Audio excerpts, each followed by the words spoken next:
எந்த ஒரு விஷயத்துலையும் ஒரு முடிவு எடுக்க முடியாது. ஆனால் என்னன்னாக்க நீங்கள் ஃப்ரீயாக விட்டிங்கனாக்கா தானாக முடிஞ்சிடும். அதாவது சிலர் சொல்லுவாங்க, பார்க்காத பயிரும் கேட்காத கடனும் பாலுன்னு. இந்த இடத்துல என்னன்னாக்கா நீங்கள் கேட்காமே கடன் கிடைக்கிறதுக்கான வாய்ப்புகள் இருக்குது. நீங்கள் பார்க்கவே இல்லைனாலும் அந்த பயிர் வீட்டுக்கு வந்து சேர்றதுக்கான வாய்ப்பு. அனைவருக்கும் வணக்கம். இன்றைய காணொளி குரு வக்கரமடைகிறதுனால எப்படிப்பட்ட பலாபலன்கள் ஒவ்வொரு ராசிக்கும் நடக்கும் அப்படின்றத நம்ம வரிசையாக பார்த்துக்கிட்டு வரோம். அதன் அடிப்படையில் விருச்சிக ராசி நேயர்களுக்கு எப்படிப்பட்ட அமைப்பு இருக்கும், பலாபலன்கள் நடக்கும். குரு வக்கரமடைகிறது அப்படின்னம்னா என்ன? குரு வக்கரமடைகிறது அப்படின்னம்னாக்கா இது வரைக்கும் இருந்த அவருடைய பலாபலன்கள் தந்த பலாபலன்களை விட இப்போ மாறுபாட்டான தன்மையில் தரதுக்கான வாய்ப்புகள் இருக்குன்னு அர்த்தம். மாறுபாடான தன்மையில் அவர் எப்படி பலனை தருவார் அப்படின்னம்னா, பலனை தர்றது யார்? இந்த இடத்துல ஒரு முகம் உங்களுக்கு தான். பட் கண்ணாடியில் தெரிகிறப்ப கண்ணாடியிலே உங்கள் முகம் தெரியுதுனால எது ரியல்? கண்ணாடியில் தெரியுது ரியலா அல்லது உங்கள் முகம் ரியலா அப்படின்றப்ப உங்களுடைய முகம்தான் ரியல். அப்போ இந்த இடத்துல குருவுக்கு பவர் தரதும் தராதும், குரு யாரோட சேர்ந்து இருக்கிறப்போ ஒரு ரியல் ஒரு மாதிரியான பலனும், யார் உங்களை விட்டு விலகி போனால் ஒரு பலனும் எப்படி இருக்காங்க. ஒருத்தர் சப்போர்ட்டிவ் ஒரு பர்சன் இருக்கிறப்ப நமக்கு இருக்கிற தைரியம் வேறு. சப்போர்ட்டிவ் பர்சன் நம்மள்கிட்ட பக்கத்தில் இல்லாதப்ப இருக்கிறப்ப அவங்களுடைய தைரியம் வேறு. அந்த மாதிரி தன்மையில் தான் இருக்கும். அப்போ இந்த இடத்துல யார் இந்த மாதிரி சப்போர்ட்டிவ் பண்ணுறா அப்படின்னம்னாக்கா சூரியன் தான். ஏன்னா நிஜக்கோள்களில் உச்சபட்சமான பலன்கள் அதிகமாக வச்சுருக்கிறது, பலன்கள் தர்றது அப்படின்றது சூரியன் தான். சூரியனுக்கு அதிகமாக அடுத்தது யார் இருக்காங்கனாக்கா ராகு கேது தான். இப்போ ஜீவராசியிலே பார்த்தீங்கன்னாக்கா மனித குலம் தான் மிகப்பெரிய பவர்ஃபுல் அப்படின்னு நினைப்போம். ஏன்னா நம்மளை விட பவர் விலங்குகள் இருந்தால் கூட அந்த விலங்குகளை எப்படி அடிமைப்படுத்தலாம், விலங்குகளை எப்படி நம்ம சிதைக்கலாம் அல்லது வதைக்கலாம் அப்படின்றது டெக்னிக்ஸ் மனிதனுக்கு தெரியும். அப்போ மனிதன் தான் ஒரு ரியலாக அவனுடைய அறிவின் அடிப்படையில் அவங்க உச்சபட்சமான பலன் இருக்குதுன்னு அர்த்தம். அப்போ அதையும் தாண்டிய நிலையில் உங்களுக்கு யார் இருக்கானாக்க கற்பனையில் இருக்கக்கூடிய இந்த பேயும் கடவுளும் தான். கடவுள் கற்பனையில் இருக்காரானாக்கா அது நம்பிக்கை சார்ந்து, ரெண்டுமே நம்பிக்கை சார்ந்த விஷயந்தான். அப்போ நம்பிக்கை இல்லாத தன்மையில் வாழ்கிறதுன்றது வேஸ்ட்டு. அப்போ ஏதோ ஒரு பிடிமானத்துக்கு நம்பிக்கை இருந்தால் ஒரு பழி போடுறதுக்காவது ஒரு ஆள் வேணும் இல்லை. வெற்றி தோல்வின்றது ஒரு விஷயம் நீங்களே உங்களுக்கே நீங்கள் உருவாக்கிக்கிட்ட விஷயமா இருந்தால் கூட தோத்தா யார் மேலேயாவது பழி போடணும். ஜெயிச்சா வேணால் நீங்கள் அதுக்கு ஓனராக இருக்கலாம். ஜெயிச்சா நான் தான் ஜெயித்தேன் அப்படின்னு சொல்லலாம். தோத்தா அவனால் தான் நான் தோற்றேன், அவளால் தான் நான் தோற்றேன் அப்படின்னு மாறி இருக்கலாம். அல்லது நான் தான் தோற்றேன் அப்படின்றது ஒத்துக்கிறதுக்கான வாய்ப்புகள் கம்மி. இதன் அடிப்படையில் பார்த்தா நமக்கு அடுத்தது ஒரு பேய், அதுக்கு அடுத்தது ஒரு பேயும் ஜெயிக்கக்கூடிய கடவுள். அந்த மாதிரி தன்மை அதுதான் நமக்கு. அதாவது சூரியனுக்கு மேலே ராகு, ராகுக்கு மேலே கேது. இதுதான் பலன்களோட நெய்சேர்க்கை பலன். அதாவது கிரகங்களோட நெய்சேர்க்கை பலன் அப்படின்னோம்னா இயற்கையான தன்மையில் பலன்கள் அதிகமாக இருக்கக்கூடிய விஷயம்னு அர்த்தம். இந்த இடத்துல குருக்கு 5ஆம் இடத்துல, 5வது ராசியில் குரு ரிஷபத்தில் இருக்கார். உங்கள் ராசிக்கு 7ஆம் இடத்துல. 7ஆம் இடத்துல இருந்தாலும் இது வரைக்கும் நிறைய தடைகள் தான் இருந்திருக்கு. ஏன்னாக்கா அவர் 6ஆம் இப்போ ஓப்பனிங் கொஞ்சம் குரு பயிற்சி வரப்போ ஒரு மாதிரி இருந்துச்சு. ஓகே பரவாயில்ல, ஜாப் வைஸ் ஒரு மாற்றத்தை இருக்கிற மாதிரி இருக்குது. ஜாப் வைஸ் மாற்றம்னாக்கா ஏன்னா அவர் சூரியனுடைய சாரத்தில் தான் பயணிப்பார். அதாவது கார்த்திகை 2, 3, 4 பாதங்கள்லையும் அடுத்தது 9 அப்படின்றது வேலை மாற்றத்தையோ தொழில் மாற்றத்தையோ வியாபார மாற்றத்தையோ அல்லது அது விரிவாக்கத்தன்மையில் கொஞ்சம் இருப்பார். பட் இப்போ 1.5 மாதமாக 2 மாதமாக பார்த்தீங்கன்னாக்கா அதிகமான நெருக்கடிகள் தரதுக்கான வாய்ப்புகள் தான் இருக்குது. செய்கிற வேலையை விட்டு விலகிடலாமா அல்லது செய்கிற வேலையில் பிரச்சனைகள் அதிகமாக இருக்கு, இந்த பிரச்சனையிலேருந்து நம்ம எப்படி தீர்வு காண்றது அப்படின்றதெல்லாமே இருக்கும். இன்டர்னல் டிஸ்போர்ட்டும் உங்களுடைய ஹஸ்பண்ட் ஒய்ஃபுக்குள்ளேயும் அது ஒன்றும் சொல்லிக்கிற மாதிரி இல்லை. ஒரு நல்ல ஹெல்த்தியான ரிலேஷன்ஷிப்பில் இல்லை. ஏதோ சேர்ந்துருக்கீங்க, ஏதோ ஒரு கூட்டுக்குள்ளே இருக்கீங்க அப்படி தான் ஒழிய அல்லது தனித்தனியான உலகத்தில் இருக்கிறதுக்கான வாய்ப்புகள் தான் பெறுவீங்க இந்த மாதிரி டைமிங்கில். ஏன்னா 7ஆம் இடத்துல இருக்கிற குரு செவ்வாய் சாரத்தில் இருக்கார். செவ்வாய் உங்கள் ராசி அதிபதி தான். அவர் இப்போ அட் ப்ரெசென்ட் 8ஆம் இடத்துல இருக்கார். அப்போ தப்புலாம் உங்கள் பேரில் தான் இருக்கும் போலே உங்களுடைய லைஃப் பார்ட்னர் பேரில் வச்சுக்க முடியாது. ஏன்னா குரு யாருன்னா உங்களுக்கு நல்ல ஃபெல்லோனா 2, 5 குடையவர். இப்போ இருக்கிற நேரம் மூவ் பண்ணுற டைம்ன்றது குருக்கு பகைன்றது அந்த வீடு சுக்கிரனுடைய வீடு பகை வீடு. பட் இருந்தாலும் உங்களுக்கு 3 அதாவது ராசியாதிபதி விருச்சிக ராசியாதிபதி செவ்வாய் 6 குடையவரும் அவரே தான் இருக்கார். அப்போ அட் ப்ரெசென்ட் 8ஆம் இடத்துல இருக்கார் செவ்வாய்.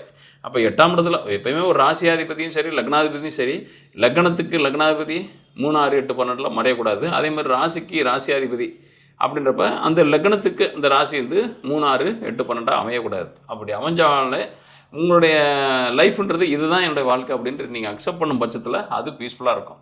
அப்படி இல்லாத பட்சத்தில் நீங்கள் போராட்டமான காலகட்டத்தில் தான் இருக்கிறதுக்கான வாய்ப்புகள் இருக்கும். அப்போ எது நடக்குதோ அது நன்றாக நடந்தது, எது நடக்கிறதோ அது நன்றாக நடக்கிறது, எது நடக்க இருக்கிறதோ அது நன்றாக நடக்கும் அப்படின்னு கான்செப்டில் தியரியில் இருந்தீங்கன்னா நீங்கள் உங்களோட லைஃப்பை அழகாக லீவ் பண்ணுவீங்க. எது எக்கேடு கெட்டு போனாலும் என்ன, எனக்கான ஜோலி இது கிடையாது அப்படின்னு நீங்கள் போட்டால் பேசாமல் இருந்தீங்கன்னா நல்ல ஒரு ஒண்டர்ஃபுல்லான லைஃப்பை லீவ் பண்ணுறதுக்கான வாய்ப்புகள் இருக்கும். எல்லாத்துலேயும் பதட்டப்படுத்திட்டு, எல்லாத்துலேயும் இன்வால்வ் ஆகிட்டு, எல்லாத்துலேயும் மூக்க நுழைச்சிட்டு, எல்லாத்துலேயும் உங்களுடைய ஆக்டிவிட்டீஸ் காமிச்சிக்கிட்டே இருந்தீங்கன்னு வச்சுக்கோங்க, நிச்சயமாக பெரிய அளவில் சஃபர் ஆவீங்க. அதுதான் நடக்கும். அப்போ எது எப்படி பண்ணாலும் நான் என்னுடைய பாதை தனி வழி, என் வழி தனி வழி மாதிரி நீங்கள் போட்டால் ப்ளே பண்ணுங்கள், அது சக்ஸஸ் ஆவீங்க. ஏன்னா இந்த இடத்துல உங்கள் ராசியாதிபதியே போய் எட்டில் மாறியிருப்ப எப்படி உங்களால் ஒரு ப்ராப்பரான ஒரு வே ஆஃப் திங்கிங்கில் இருக்க முடியும்? இருக்க முடியாது நிச்சயமாக. ஏன்னா 4ஆம் இடம் சுகஸ்தானத்தில் சனி, அவர் ராகுசாரம் பெற்ற சனியாக இருக்கார். ராகுன்றது கிட்டத்தட்ட அவர் வந்து உங்களுக்கு 5ஆம் இடத்துலேருந்து நடத்துகிறார். அப்போ எதெல்லாம் எந்த வேலையாக இருக்கட்டும், உழைப்பாக இருக்கட்டும், அதாவது தொழிலாக இருக்கட்டும், பிஸ்னஸாக இருக்கட்டும், எதுவாக இருந்தாலும் உங்கள் கைக்கு இல்லை, அதோட போக்கில் தான் இருக்குது. வேலை வெளியே பண்ணிட்டோம், புதிய வேலை இல்லை, ட்ரை பண்ணுறோம், கிடைக்கல, இருக்கிறதே நிலையாக வச்சுக்க முடியுமானாக்கா அதுவும் கஷ்டமாக இருக்குது ரொம்ப. அதாவது இப்போ போட்டிகள் தன்மையில் இருக்கிறத விட இப்போ அதை சமாளித்து டெய்லி நடத்துகிறதே பெரிய ஒரு சிம்ம சொப்பனமாக இருக்குது. அப்போ இந்த இடத்துல 5ல் இருக்கிற ராகு ஏதோ ஒரு விஷயத்தில் அட்ஜஸ்ட் ஆகிடுது, ஏதோ கமிட் ஆகிடுது, ஏதோ ஒரு ஃபார்மேட்டில் அது சரியாயிடுது, அவ்வளோதான். அதாவது நம்மக்கிட்ட அது பிரச்சனைன்னு வந்தால் கூட நமக்கு வந்த பாலை நமக்கு கோல் அடிக்கிற இதெல்லாம் மோட்டோவெல்லாம் கிடையாது. என் காலுக்கு பால் வந்தால் நான் தட்டி விட்ற வேலை மட்டும் தான் என் வேலை. அது எந்த இதுக்கு போகுது, கோல் கீப்பருக்கு போகுதுன்றதே எனக்கு தெரியாது அப்படின்ற மாதிரி இருக்குது. இப்போ என்னோடய ஃபோக்கஸ் அங்கே தான் இருந்தால் கூட நீங்கள் உங்களோட கால் பட்டு அந்த பால் போனாலே அது வேறு பக்கம் திரும்புறதுக்கு வாய்ப்புகள் இருக்கிற மாதிரி இருக்குது இப்போ இருக்கிற சூழல். அதனால் நீங்கள் உங்களை பொறுத்த வரைக்கும் இந்த இடத்துல 8ஆம் இடம் தான் ஒர்க் பண்ணுது அப்படின்னோம்னா 8ஆம் இடத்துல இருக்கிற செவ்வாய், 8ஆம் இடத்துக்கு அதிபதி உங்களுக்கு ராசிக்கு 11ஆம் இடத்துல இருக்கார். அப்போ ஏதாவது ஒரு பிரச்சனைகள் வழி ஒரு தீர்வு கிடைக்குது, அவ்வளோதான். அப்போ பிரச்சனை பண்ணால் மட்டும்தான் அது தீர்வே வர்றதுக்கான வாய்ப்புகள் இருக்குது. அல்லது பிரச்சனைகளை நீங்கள் பண்ணாமல் இருந்தாலே அதான் தீர்ந்து போகிறதுக்கான வாய்ப்புகளும் இருக்குது. பிரச்சனைகளை பண்ணாமல் இருந்தால் எப்படி தீர்ந்து போவோம் அப்படின்னோம்னா 5ல் இருக்கிற ராகு தான். எப்படின்னாக்க சில விஷயங்கள் என்னென்னாக்கா உங்களுக்கு அதோட விளைவுகள் தெரியும், அதோட ஆழம் தெரியும், ஆனால் அதை கேர் பண்ணாத தன்மையில் இருக்கிறது. அது கேர் பண்ணாமல் இருந்தீங்கனாலே அது தானாகவே ஒரு முடிவை நோக்கி எப்பவுமே அலுவலக பிள்ளை பார்த்தீங்கன்னாக்கா அதுக்கு நீங்கள் வந்து அதை ஆறுதல் படுத்துகிறேன் அப்படின்னு இருந்தீங்கன்னா உங்களால் அதை ஒரு முடிவுக்கும் அது ஒரு திருப்தி கொண்டு வர முடியாது. ஆனால் நீங்கள் அதை சட்டை பண்ணாத தன்மையில் நீங்கள் ஒதுங்கிட்டீங்கன்னு வச்சுக்கோங்க, தானாகவே அது அடங்கிடும். அது போல தான். அதாவது எரியிறத பிடுங்கினா கொதிக்கிறத அடங்கும்னுவாங்க பார்த்தீங்களா? அதாவது என்னென்னா அதாவது பானையில் வந்து சோறு பொங்கும், அது வலிஞ்சு பயங்கரமாக எரிய என்னன்னாக்கா அது பொங்கி ஊற்றிக்கிட்டே இருக்கும். ஆனால் நீங்கள் எரியிறத பிடுங்கணும் அப்படின்னோம்னாங்க விறகு கட்டையை இழுத்தீங்கன்னா அல்லது அடுப்பை ஆஃப் பண்ணிங்கன்னா கொதிக்கிறது ஒரு வாங்கி போகிறதுக்கான வாய்ப்புகள் இருக்கும். அது போல தான் என்னென்னா சில விஷயங்களை நீங்களாம் பேசாமல் அதுக்கு எது இன்ட்யூஸ் பண்ணுது அப்படின்றத பார்த்துட்டு அதை மட்டும் இதில் 5ல் இருக்க ராகு தான் இந்த வேலையை பார்க்கும். அதாவது எப்படின்னாக்கா உங்களுக்கு நுட்பமான இதை வந்து ஆஃப் பண்ணோம்னா இது சரியாயிடும், இது வந்து அதாவது இன்க்ரீஸ் பண்ணோம்னாக்கா இது சரியாயிடும், கூட்டுதல் குறைச்சல் உங்களோட சிந்தனைக்குள்ளே இருக்கும். எல்லாமே என்னென்னா நெகட்டிவ் தாட்ஸில் தான் ஒரு ரைட் டிசிஷனை ஒரு சக்ஸஸ்ஃபுல் தேரியை உங்களால் சந்திக்க முடியும். இந்த இடத்துல என்னென்னா உங்களுக்கு யார் இருக்கா அப்படின்னா தற்காலிகமாக பணம் விஷயத்தில் ரொம்ப ரொம்ப கடுமையான, ஏன்னா 2 கூட 7ல் இருக்கான், ஆனால் 6 கூட சாரம் தான் பெறுறான். அப்படின்றப்ப பண நெருக்கடி, கடன் வாங்கி தான் சமாளிக்கிறதுக்கான வாய்ப்புகள் நிறையா இருக்குது. எப்போயுமே 2ஆம் இடம்ன்றது தனஸ்தானாதிபதி பலமாக இருக்கணும். பலமாக இருக்கணுனாக்கா இப்போ ஒரு கிட்டத்தட்ட இந்த குரு எப்போ மிருகசீரிடத்துக்குள்ளே நுழைஞ்சாரோ அப்போலேருந்து பிரச்சனைகள் ஆரம்பிச்சிருச்சு. ஆனால் அது ஒரு தீர்வை நோக்கி பயணிக்குது, அவ்வளோதான். ஆனால் இந்த 8ல் இருக்கிற செவ்வாய் வந்து கொஞ்சம் மூவ் ஆகிட்டாருன்னா சரியாயிடும். ஆனால் 8ஆம் அதிபதி 11ல் இருக்கிறது ஏதோ அந்த டயத்தில் சமாளிச்சுட்டு போயிட்டே இருக்கீங்க, இதுதான் நடக்குது. அப்போ உங்களுடைய யூகத்தை வச்சு உங்களுடைய அறிவுத்திறனை வச்சு மட்டும்தான் இப்போதைக்கு சர்வைவல் பண்ணுறீங்க. எதுவுமே பெருசாக வெளியிலேருந்து சப்போர்ட் உங்களுக்கு பெருசாக கிடைக்காது. அப்போ உங்கள் ஒவ்வொரு நாளும் நகரும், அவ்வளோதான். இது வந்து 8, 5 தான் ஒர்க் பண்ணுது அப்படின்னம்னாக்கா குழப்பமான சிந்தனைகள். எப்போவுமே 5, 8 கனெக்ட் ஆனாலே எண்ணத்தில் வந்து எந்த ஒரு விஷயத்துலையும் ஒரு முடிவு எடுக்க முடியாது. ஆனால் என்னன்னாக்கா நீங்கள் ஃப்ரீயாக விட்டிங்கனாக்கா தானாக முடிஞ்சிடும். ஆனால் நீங்களே ஏதாவது டியூன் பண்ணுறேன் அப்படின்னோம்னா இதை நான் தீர்த்து வைக்கிறேன், இதை நான் முடிவு கொண்டு வரேன், இதை நான் சரி பண்ணுறேன் அப்படின்னு அதாவது முயற்சி பண்ணிங்கன்னு வச்சுக்கோங்க, அது முயற்சி உங்களுக்கு முடிவே தராது. அது நிச்சயமான ஒரு திருப்பத்தை தருதோ இல்லையோ பெரிய அதிருப்தியை தரும். அப்போ உங்கள் மேலே ஒரு பெரிய அலிகேஷன் வர்றதுக்கான வாய்ப்புகள் இருக்கும். அப்போ இந்த இடத்துல என்னன்னாக்கா 8ல் இருக்கிற செவ்வாயும் நம்ம எடுத்துக்க வேண்டியிருக்கு. அவரும் குரு சாரம் தான் பெற்றிருக்காரு. குரு அட் ப்ரெசென்ட் 7ஆம் இடத்துல இருந்தாலும் 6ஆம் இடத்துல. அப்போ கணவன் மனைவிக்குள்ளேயே கருத்து வேறுபாடு வரதுக்கு வாய்ப்பு இருக்குது. கடன் வழி பிரச்சனைகளை ஃபேஸ் பண்ணுறதுக்கான வாய்ப்புகள் இருக்குது. எதெல்லாம் நினைக்கிறோமோ அது மாறுபாடான தன்மையில் முடிவதற்கான வாய்ப்புகள் இருக்குது. ஏன்னா 5ல் இருக்கிற ராகு.